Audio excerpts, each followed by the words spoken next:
CG Animation, and my name is Alvaro Letelier, there, and I'm from Chile, South America. I've been living here for 5 years, and well, kind of like a filmmaker, also a CG generalist, which means that I basically do the whole pipeline from concept team, kind of, but basically animation, modeling, 3D texturing, composition, and rendering, and that's what I'm going to talk about right now. So the presentation of today is a little bit of a very quick overlook to the whole process of making these things, which are pretty cool, but takes a lot of time. So, quick summary.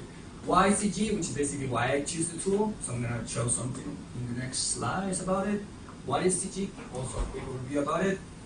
And then the pipeline, which is everything you have to go through to be able to put a finished image on the screen.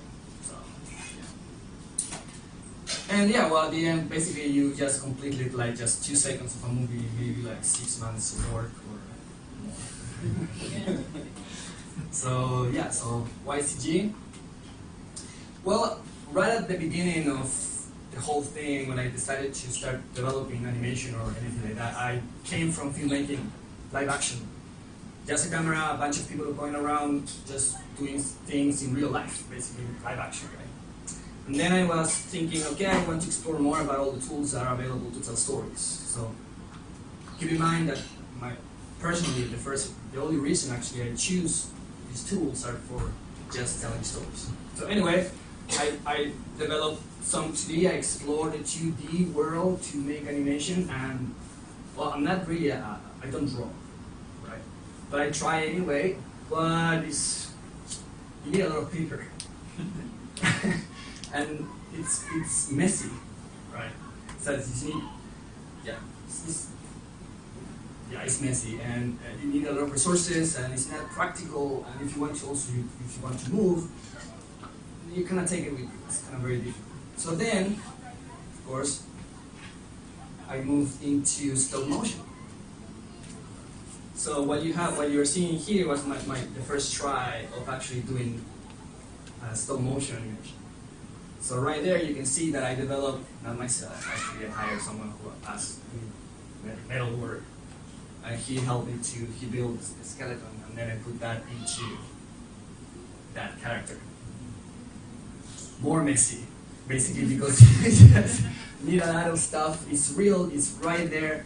Yeah. You don't have to go through all the process of the CG things that I'm going to show you right now, but it's messy at the same time, and if you make mistakes, you have to redo the whole thing. Like, okay, not practical at all, right? So, and again, like I said, I just want to tell stories. So, it's a cool technique, and there are actually movies that are made like that these days, kind of like from companies that call Leica, and amazing stuff, but for me, it wasn't practical. So yeah, so then I decided to surround myself with computers, and basically you can have all that stuff in just in a room, and it's clean. And it's just easy to move around, and you don't have to think about any other thing. So it's kind of like all the mess is in the computer. So it's practical, and you can move around. And because at that time I was already thinking to explore the world, basically. So yeah. So what is CG? Well, basically it's everything made in computers, computer graphics. So everything that's in the computer is actually, and come out of the computer as an image, is just computer graphics. So in the CG industry, it's basically just computer graphic imagery. So it's CGI, right? So so it's kind of stuck the term computer graphics. So anything you put in the computer and it's out of the computer, even if it's just 2D, 3D, a picture, whatever, you can call that is computer graphics. So yeah, so when you start making this kind of stuff in a computer, you need to start thinking about making your stuff, making your objects. Whatever it is, if it's just props, characters, anything you're just going to need to tell the story or to be on like a background, like a stage basically. So that's the first stage is modeling, right? And the modeling process is basically the same since the whole thing started, just a bunch of dots connected through lines, and then basically the computer just calculates the position of course, in a virtual world that just have Y, which is high, which is also C, which is depth, and then you have translation to X, and basically just the computer do all the interpolation between those objects. So that's actually from 1971 or 2, basically the first kind of like approaches to make the computer to start making images for you. And that guy is actually giving the computer all the information of that hand, so the computer can just create the lines and have a hand like that. Believe it or not, it's the same now. It's just hasn't changed. The computers are becoming more powerful. That's the change. So that's basically more stuff in the computer, make it look better, more calculation, faster, and blah, blah, blah. But basically the whole principle is the same. So from there, basically everything is just made out of geometries, right? So like there you have just this cube, but you can see it as just a cube, but basically just adds lines connected together, so you can kind of really see but it's not a cube, it's not real. It's just a computer just making it look real, right? And that's how you start actually making everything. So keep in mind that it's everything made from geometry. And so so basically everything in CG, when it comes from modeling, you can make it out of just polygons, like the hat on the left, or pixel style, which is kind of like a terminology from a software that is just kind of like can render millions of polygons, right? So meaning that you can have a very thick object, right? Like that one on the right. You can, it looks like it's clay, right? So you can make any kind of shapes you want, more like in a very organic way. So you just like put things like clay. Like I don't know if you guys sometimes just model clay in school or something like that, but it's very organic. So you can cut it, you can manipulate it. When it comes from poly, it's more, I don't know, it's just, like you said, it's more abstract somehow. You have to think in a more of a specific way when it comes to create objects. For example, right now I'm using just a cylinder to actually be able to kind of like, start making that part of the hat. I'm sure it has a name, but I don't know the name. It's incredible when you start making objects and then you start kind of like breaking it down into pieces. Everything has a name, and it's amazing. Anyway, so like you can see there, like it's just you can make a face pretty fast. And so those are the two styles that I use, and of course I combine them sometimes when you have very specific elements in one piece. You combine them, or you just have one which is poly, or the other one which is more like organic. So polygon, like the one I just showed you about the hat, is usually used for hard surfaces models. Like you don't want to model out of a kind of like clay format, like a chair. You need to. If you think about a chair, it's just pretty basic square geometry, like just actually boxes and just move them around. And then that's when you use poly for hard surfaces models. And when you come for organic stuff, well, you use the software. And this is a character that is made out of that clay kind of stuff that I just showed you, which is the same, but it's just a lot, like millions of billions of polygons. So, and that software manages it pretty nicely. It's actually pretty famous. It's called ZBrush. And there's many other kind of software that use the same approach, but that's the industry standard, and it's just amazing. Where's that cow? So then you want to see your stuff looking not so CG, right?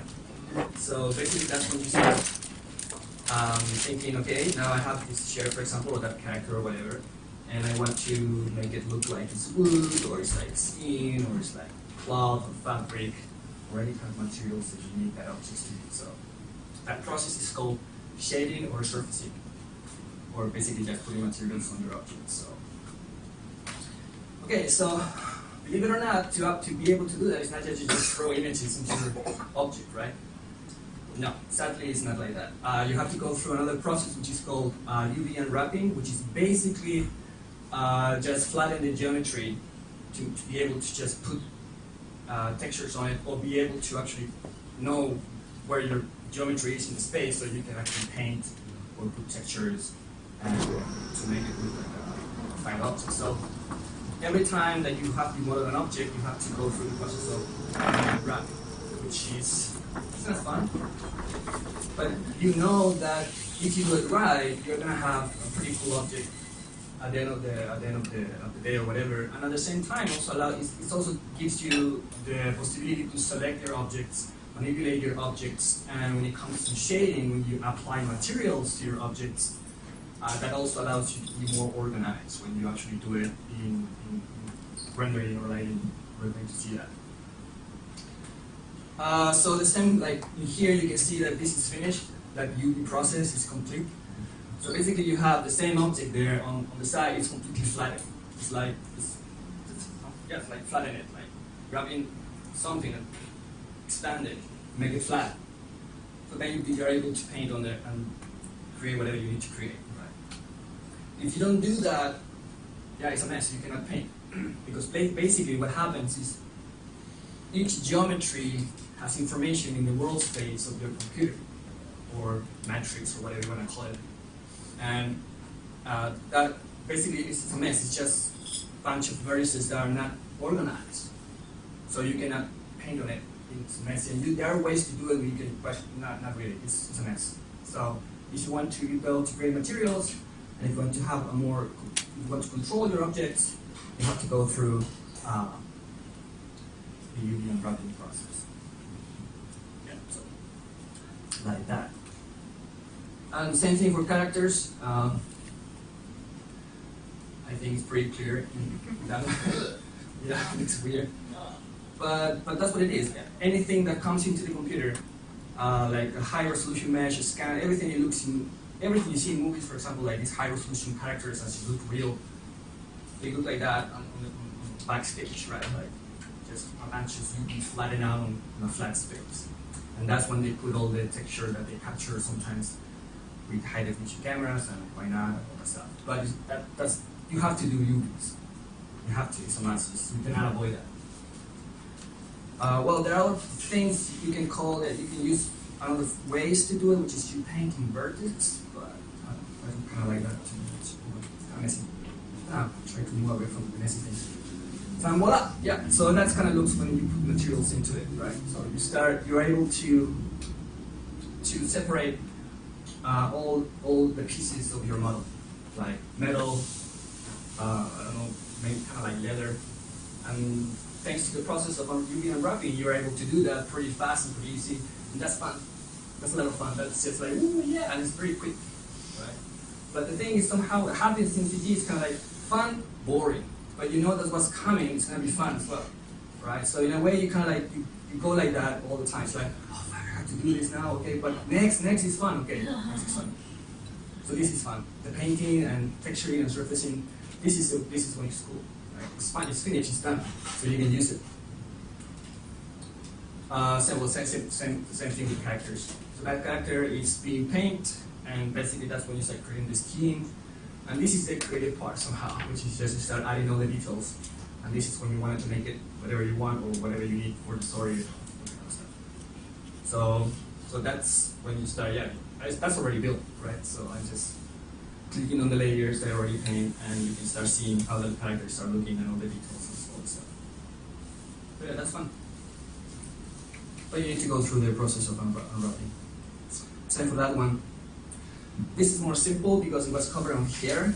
I don't have that in here, but basically you just need a very simple map with the textures like that, right? And then you use that to draw the hair, so it gets the color from the map. So, but still, that's painting. That's actually painting on the model. So, with your stylus or whatever, your mouse. So that's pretty cool. Or you can actually give that to somebody else actually make 2D art. You can just combine it. That also looks good.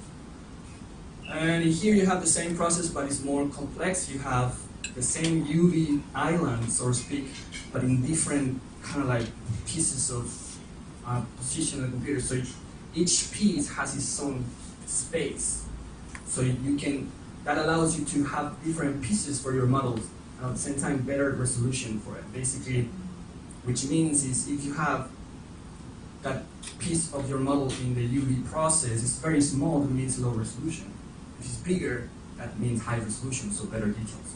That's when you separate it like that. You have it in here, like all those layers. Yep. Well, breeding. This is when you are kind of ready to start modeling your, animating your characters, right? So this is basically just like putting bones or controls in your mesh, in your geometry, right? Just like that. That's what actually I call bones, which is bones, and actually act like that. But before you are able to animate or to handle your character or whatever you have to another person to move it, you have to go through rigging, and basically that's when you apply these bones objects that are basically just kind of like deformers. Of course, you don't handle that to a person or to another artist, because if you think about a character that has tons of bones, right? It's impossible. So what you have to do is you have to put controls into it, and that's when you come to character rigging. And well, there's a lot of tools to do it, but yeah, it still takes time, and it's time consuming if you really want to know what's happening behind in the background, basically. So that character is already rigged, so that's how it looks when you have all the controls ready for the animator to start having fun and animating. But the thing is, that's very technical as it is. Usually animators are very picky, and they just want to have kind of like the most control possible to be able to transform the character and move it and pose it, which is what everybody likes about a fun animation film, which is just the characters move and act and all that kind of stuff. Well, you need that. If you don't have that, you cannot move it, right? So you have to go the process of building the system to be able to animate the character. That's not fun, but it's interesting.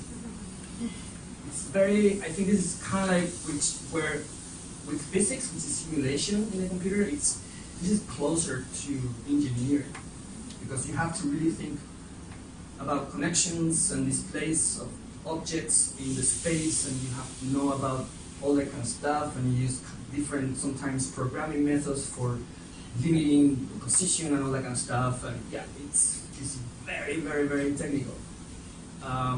But again, this is boring, but you know what's coming is going to be fun, which is animating. So I'm trying to now share this process with other artists that actually like to do this, and they're very good. Or just using automatic systems you can actually just apply to your model and kind of do everything for you in the background.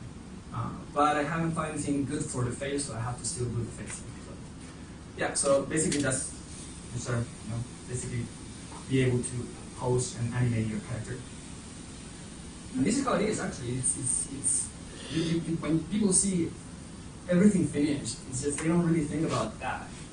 And sometimes when I watch movies that are animated, it's like, that rig is cool. It's like, wow, that's difficult transformation. How they did that? Or a good rig, that is cool. But yeah, anyway. I also enjoy the movies, but I'm not like that all the time. So this is not a kind of character. The other one was kind of like fat cow. This is kind of like very skinny, but it's the same process. All the controls to be able to move it, pose it, or do all the things you need the characters to do, right? So, yeah. So the same thing with expression. This is mainly also for keyframing animation, which means it's not motion capture, which is something that I think is super cool, but I don't do. I don't do motion capture, which is just a suit with controls, and you move. Somebody captures, the computer captures your movement, you put in the character, you have to clean that up, and that's it. You already have an animated thing. I don't like that. It looks cool, it's very practical for different approaches or whatever you need, but I like keyframing. Keyframing is more organic. It gives you more of a stop motion, kind of like organic approach. Pixar, for example, is keyframing. All the movies that we watch as animated characters, DreamWorks, Pixar, Sony ImageWorks, I don't know, all that kind of stuff is all keyframe. Basically, it's like that. We need to rig the characters. For realism, for like films that use like real humans, and you kind of need a rig, but not really, because everything comes already from the motion capture. So you need to clean it up and maybe to add some motions or to something, but it's not the same. So this is basically for keyframe animation. Finally, animation or stand for animation, maybe because you spend so much time preparing for it that you're already dead. It's just like doing it for so long that you're just like, okay, I'm ready for animation. You just don't want to do it anymore. No, that's not true. But this is my part in the sense that I don't do this because I like it. This is it's cool, it's fun. Yeah, you kind of like it. You kind of like this in a way. Kind of like you part. Yeah, that's true. But it's not what motivates me. The motivation comes from telling stories. I think like from the beginning. So somehow this next part is not related to animation. This is just a very basic thing, which is the screenplay. And this is where you just have ideas you want to develop, you want to tell, and this is where you have to put everything on paper. So at some point, this is your guideline. This is your north, your route. And sometimes comes from a very simple idea that you put on a piece of paper, and you don't really need to write a screenplay because it might be just very short. But the other one, for example, you can see already that's a 26 exterior. That means that project already have 26 scenes. So it's a big one. Right? So you need that map to be able to know what you're going to do, what you're going to animate. So it's easy for you to develop it. If not, no, it's not just for the sake. In my case, it's not for the sake of just doing CG, right?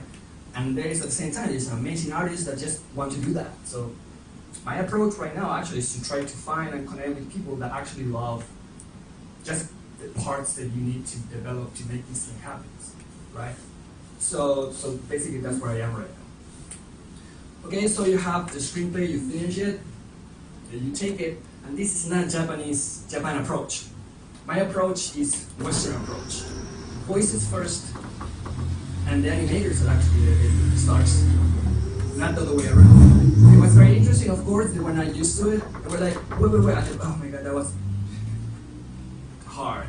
But because they didn't understand why you want the voices first. It's the other way around. But that's manga and anime, right?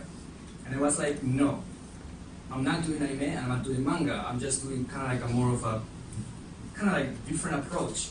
You can call it like, I don't know, Western, Disney, Pixar, but it's not really, it's just a different approach. But it's gonna come on the other side, it's gonna be very different. So in a way we did it, we recorded voices. It's all in Japanese, so actually it's pretty cool.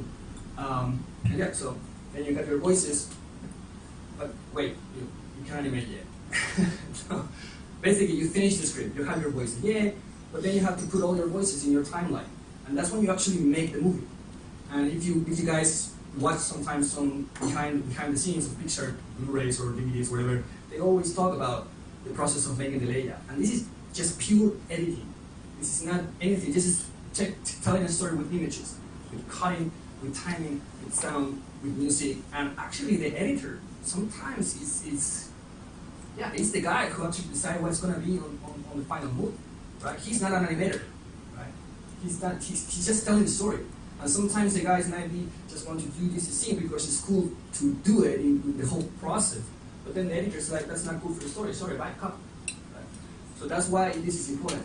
And also that gives you, when it comes for money, it gives you the, okay, this is going to cost like this much, right? So yeah, so it's very important. So that's me doing the cutting of the whole movie, and those are the cuts that, comes out of each scene. Sometimes when a scene is just one cut, sometimes when a scene is 24 cuts, depends on the story. So yeah, so then you have your, Yeah, I didn't have that yet. Okay. So in here, you have your cut. So you're going to see right now two cuts that are ready for animation. And I choose this one because then I can show you finished how it looks when they're finished. Right. So it's all in Japanese, so yeah.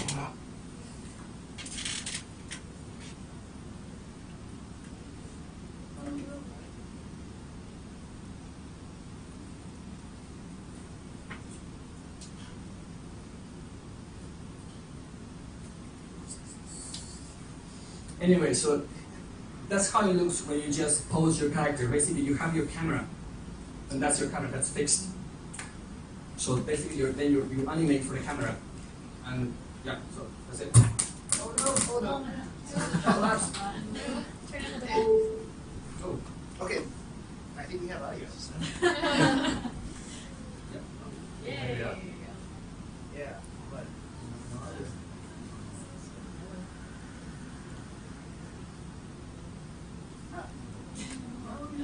That's so sad. That's sad.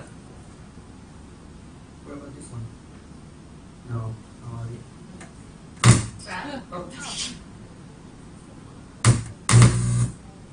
Oh, that's so sad. But anyway. So, are you sure you don't have this? Is that max volume? Okay, anyway. So, well, yeah, so basically that's how you build the whole thing, the whole cut. You have your voices, and then you grab the whole piece of whatever you need to do for the cut, then you start blocking your animation. That's when you just, you don't go all full details. You just do the camera, move very, very, very quickly, very blocky, and then that's your cut. And that's it. That's how to lay out to the movie, right? And then when you start animating, basically it's, yeah, so like I said, the animator is an actor. So for example, right now here you have, that's the reference, basically. So you add the whole process, right? And you can be shy, but not too much, because you kind of have to watch yourself doing this kind of stuff, and it's fun. But no, but really, it's crazy, because some animators are like, I want to be an animator. Okay, but you have to act. I can't do that. It's like, okay, you can be an animator then. So that happens. It's crazy. It's so simple, but it's because you have to be able to be full or to be silly or whatever. It's just like that's what it is. So then you take that as a reference, right? The other is important. And yeah, so it's the same. So you have all the action there with the text, with the voice, and then We exit out of the show and play.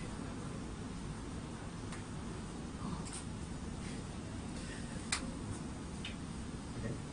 Yeah, try playing.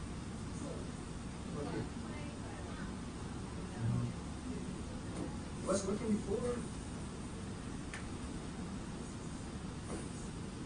You might have to change the audio output. Go into setting and go to audio and then do that. But it's just a lie. Yeah, but I think it's outputting through HDMI, so you can change that. Oh, that's true. He's right. See, collaboration. We have a big bunch of nuts.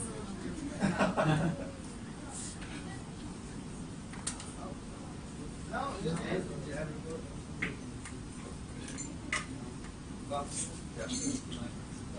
Yeah, the thing is, I have a bunch of things that are already finished with music, with sound, everything next. So there's enough. I was gonna follow.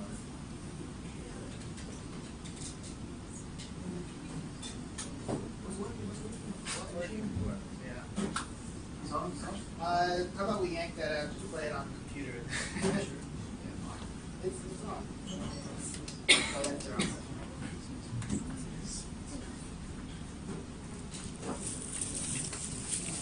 Yeah.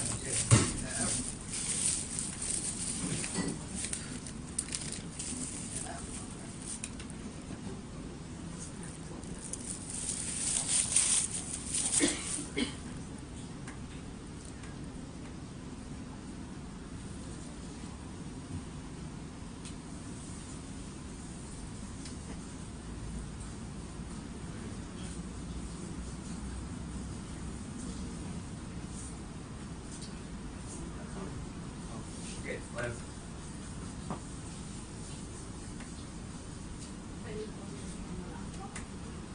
Yeah, from that. Well,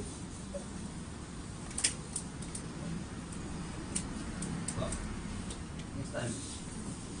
So yeah, so then you have the animators finished, blah blah blah, and this is when you go through. This is how it looks when you start animating basically a character. So all your controls basically just exist in this window, which is called the graph editor, which is basically just wide, high, depth, and translation on graph. It's not, you just see a flat, right? So for example, in here, you're going to select that, and that's basically your graph, and that's why you grab and you select and you fix and all that kind of stuff, right? So this is when you have a character that is actually, it looks completely finished when you go through the whole process of cleaning your spline, and yeah, so it's fancy. Oh, here is this music. Sorry. Yeah, so it's lighting, and this when you start rendering the whole thing, it's time to make it look good, right? So, and this is very close to cinematography. You have, the guys who put the lights. That's what makes it look everything interesting when you watch a movie. It gets you the mood, it gets you all that kind of stuff. This is sad, this is cool, this is scary, this is all that emotions, basically. So in CG, it's similar. You just have all those elements that are actually lights, right? Now it's faster than it was before. You can actually have real feedback now to actually how you start looking when you have when you start rendering and lighting your characters. So like you're seeing now, I'm just putting that light to try to create like a bike light, like some rim on the edges, and that's how I start looking. And of course, that's with just one light, but when you finish, you have more lights, and when you finish that, or my life is just loading bar because it's just basically just waiting so much. This is a speed up. This is a shot that I'm working right now. This is basically, it takes like around 45 to 15 minutes for one frame.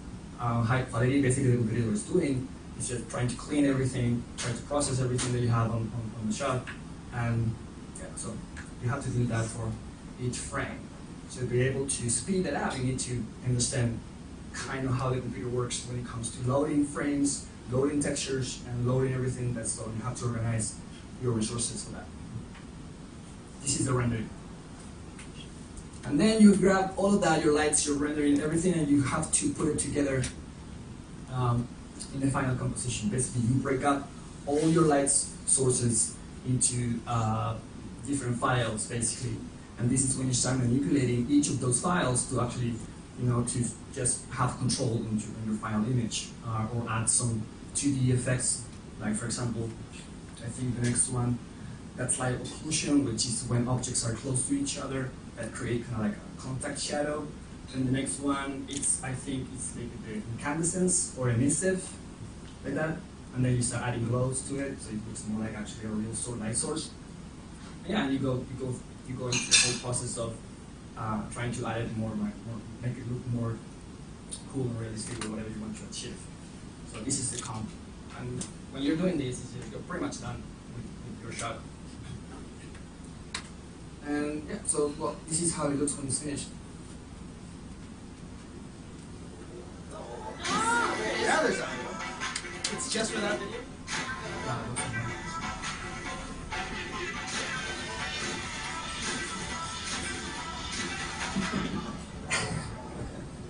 So why a cigarette?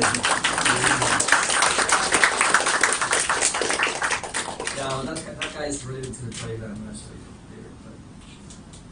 But yeah, that's how it is. So basically, the same process, but speed up, and this is how it looks. It's basically just a breakdown.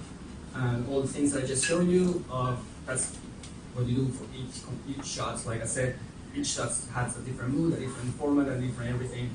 But to achieve that, you have to go through everything that I just showed you. Right? Another one.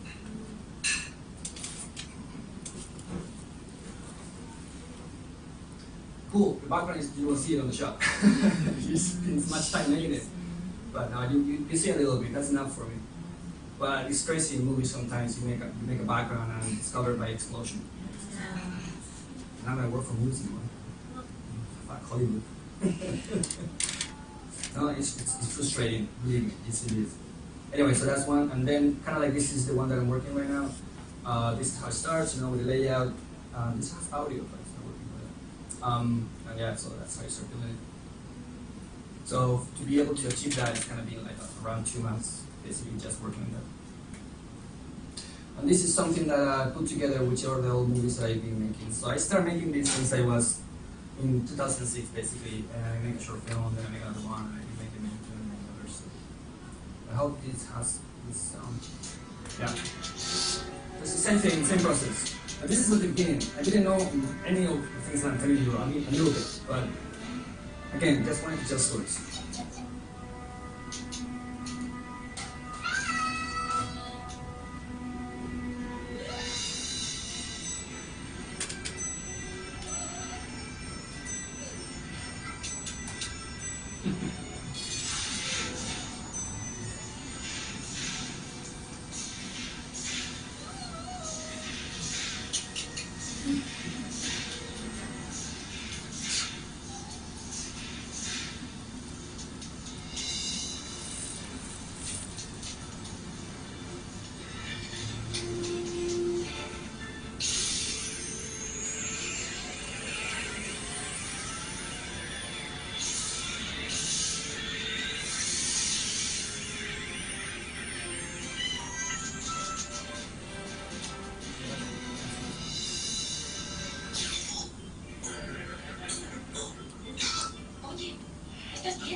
bien, no te preocupes, no me pasa nada.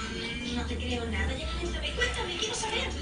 No, ya dime, quiero saber qué te pasa. Bueno, está bien, te mostraré.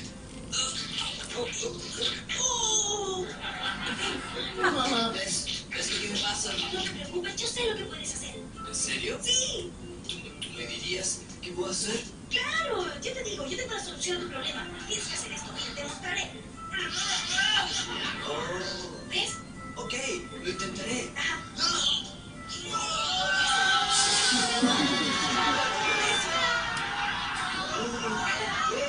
Me siento mucho mejor. Gracias, amigo. Muchas gracias.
So this is a brain that I was telling you about the stability problem. So.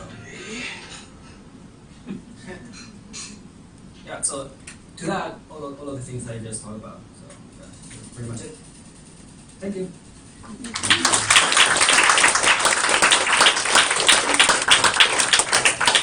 Okay, I think we have time for just one question.